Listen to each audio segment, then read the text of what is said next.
এবারে metal presence কৃষি সংবাদ সুজলা সুফলা।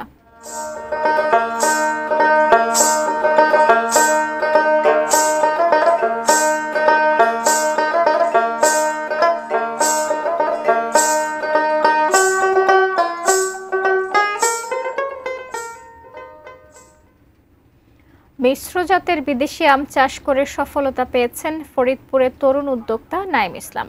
এবছর আম বিক্রি করে 10 থেকে 12 লাখ টাকা লাভের আশা তার। নাইমের সফলতা দেখে অনেক তরুণ বাণিজ্যিকভাবে আম বাগান করতে আগ্রহী হয়ে উঠেছেন।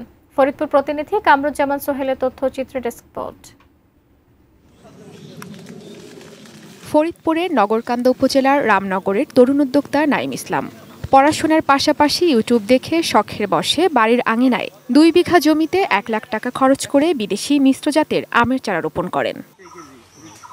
গাছ লাগানোর 1 বছর পরই আম ধরতে শুরু করে তার বাগানে। বর্তমানে নাইমের বাগানে সূর্য ড্রিম, রেড আইফেরি, বানানা, হাড়িভাঙা, হিমসাগর সহ নানা ধরনের মিশ্র জাতের বিদেশি আম রয়েছে। নিরাপদ আম ক্রেতাদের কাছে পৌঁছে দিতে প্রতিটি আমই ব্যবহার করা হয়েছে ফুড গ্রেডিং প্যাকেট পদ্ধতি। আমি ছোটকাল থেকেই পড়াশোনার পাশাপাশি আব্বুর কৃষিকাজে সাহায্য করি। পরে আমি 2 একর জমিতে বাগান করি। আলহামদুলিল্লাহ প্রথম বছর পর থেকে আমার বাগানে ফল আসা শুরু করে, আর আমি ফল বিক্রি করে খুবই লাভবান। এদিকে বিষমুক্ত আম কিনতে প্রতিদিনই দূর দূরান্ত থেকে মানুষ আসছেন নাইমের বাগানে। বাজারের তুলনায় দাম কিছুটা বেশি হলেও নিরাপদ আম পেয়ে খুশি ক্রেতারা। বাগান থেকে আম নেওয়ার ভিতরে মজাই আলাদা। এখানে নিজে হাতে দেখে শুনে তারপরে এই বিষমুক্ত আমগুলো সংগ্রহ করতে পারতেছি। আমার পড়ালেখার পাশাপাশি আপনার একটা হাত খরচা চলে যায় এখান থেকে, তো আমি ভাবতেছি যে নিজে উদ্যোক্তা হব।